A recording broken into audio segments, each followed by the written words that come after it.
Telekomunikasi dan Informatika Joni G. Pelate ditetapkan sebagai tersangka kasus dugaan korupsi proyek BTS dengan kerugian negara mencapai 8,32 triliun rupiah.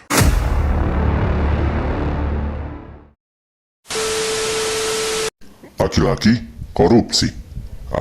Penyakit. Bayangin deh, anggaran yang tadinya difungsikan untuk membangun infrastruktur demi kemajuan negara malah dikorupsi. Aduh. Nah, kayak kasus ini nih, uang yang tadinya dianggarkan untuk membangun BTS, bukan BTS yang itu. Nah, yang ini malah dikorupsi. Terus, apa yang bisa kita nikmatin? Nah, makanya, simak video ini sampai habis. Biar apa? Biar tambah tahu. Sebelumnya, perkenalan dulu nggak sih? Kan, nggak kenal, maka nggak sayang.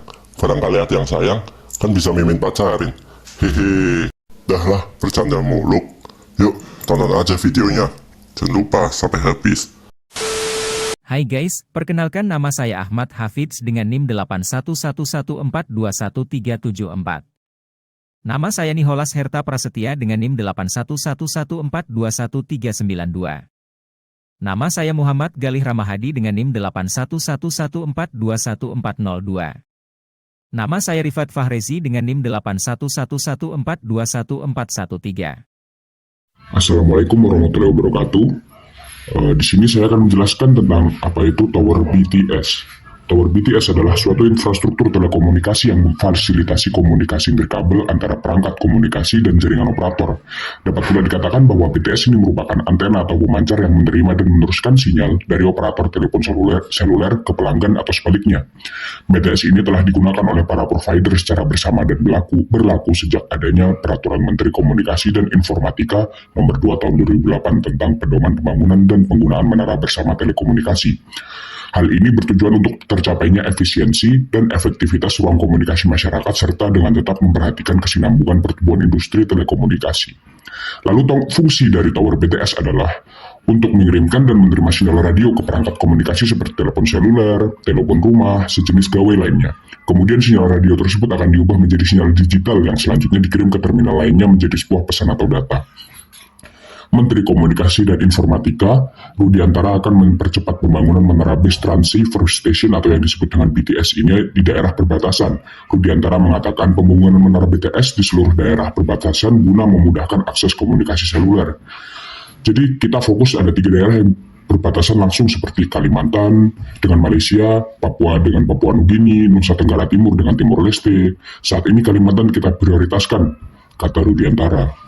Mahfud MD mengungkapkan bahwa pemerintah menyediakan dana Rp 28 triliun untuk proyek BTS dan sudah dicarikan sebesar 10 triliun untuk anggaran pembangunan menara BTS 4G pada tahun 2020 sampai dengan tahun 2021.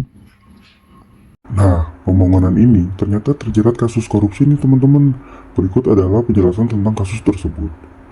Proyek pembangunan menara BTS ini dilaksanakan pada tahun 2020 dengan dana 28 triliun rupiah yang disediakan pemerintah.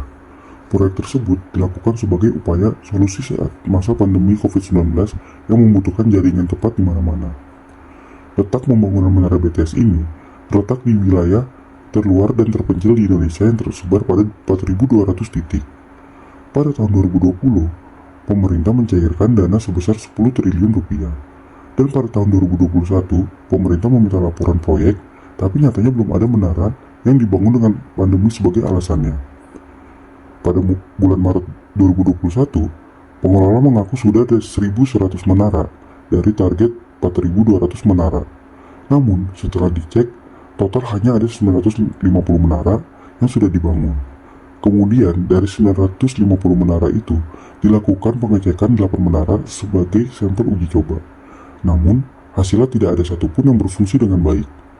Setelah dicari tahu, ternyata dari total dana 10 triliun rupiah yang cair, hanya terpakai sekitar 2 triliun rupiah, dan sisanya kemungkinan dikorupsi.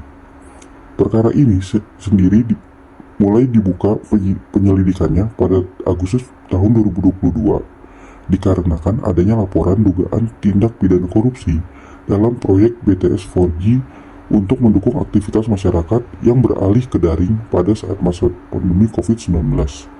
Atas adanya kasus korupsi terhadap pembangunan Tower BTS oleh mantan Menkominfo tersebut, tentunya menimbulkan berbagai dampak yang merugikan negara maupun masyarakat. Dampak yang paling dirasakan ialah susahnya mendapatkan sinyal oleh masyarakat setempat. Kepala daerah setempat mengatakan sangat susah mendapatkan sinyal walaupun jarak antara rumahnya dengan Tower BTS hanya berjarak 600 meter. Selain itu, terdapat beberapa dampak yang merugikan negara maupun masyarakat, seperti yang pertama ada kerugian finansial dan ekonomi. Lalu selanjutnya ada gangguan layanan telekomunikasi. Yang ketiga, ada dampak sosial terhadap pelayanan publik. Dan yang terakhir, ketidakpercayaan publik terhadap pemerintah serta kerugian reputasi. Oke, lagi-lagi ada kasus yang menghebohkan Indonesia dan media massa dan cukup trending di media sosial. Oke, kasus ini melibatkan Bapak Johnny G. Plate yang merupakan mantan Menteri Komunikasi dan Informatika Indonesia, di mana korupsi ini dilakukan pada proyek pembangunan menara sinyal BTS 4G di daerah NTT. Oke, tadi sudah disebutkan terkait dampaknya kepada masyarakat. Jadi, apa sih solusinya? Yang pertama, transparansi dan akuntabilitas. Melihat kasus ini terjadi karena tidak adanya transparansi dan akuntabilitas, sehingga pemerintah perlu meningkatkan transparansi dan akuntabilitas dalam proyek-proyek pembangunan infrastruktur maupun non-infrastruktur. Selanjutnya, yaitu penegakan hukum yang ketat. Nah, solusi ini sebenarnya sudah dilaksanakan oleh pemerintah, yang dimana Menteri Johnny G. Plate sudah ditetapkan sebagai tersangka. Selanjutnya, pengawasan independen. Nah, di sini Indonesia sendiri sudah memiliki KPK, yaitu Komisi Pemberantasan Korupsi, dan ini menjadi salah satu solusi yang paling ampuh untuk dijalankan. Selanjutnya yang keempat, ada partisipasi publik. Di sini partisipasi publik diperlukan karena masyarakat dapat mengetahui dan memahami secara langsung terkait pembangunan sarana dan prasarana yang ada di sekitar. Oke, yang terakhir adalah kesadaran anti korupsi. Pada dasarnya, korupsi terjadi karena dua faktor, baik internal maupun eksternal. Namun, faktor terbesar timbul dari karena dalam diri sendiri, sehingga orang-orang tidak memiliki kesadaran anti korupsi cenderung akan melakukan korupsi terus menerus, sehingga korupsi tersebut terus menerus juga menimbulkan kerugian pada masyarakat. Oke, setelah kalian mendengarkan video ini, kalian jadi tahu kan mengenai dampak korupsi dan dampaknya apa saja yang merugikan kepada masyarakat. Jadi apa sih yang sebenarnya harus kita lakukan? Coba kalian berikan pendapat kalian di kolom komentar. Makasih. Bye.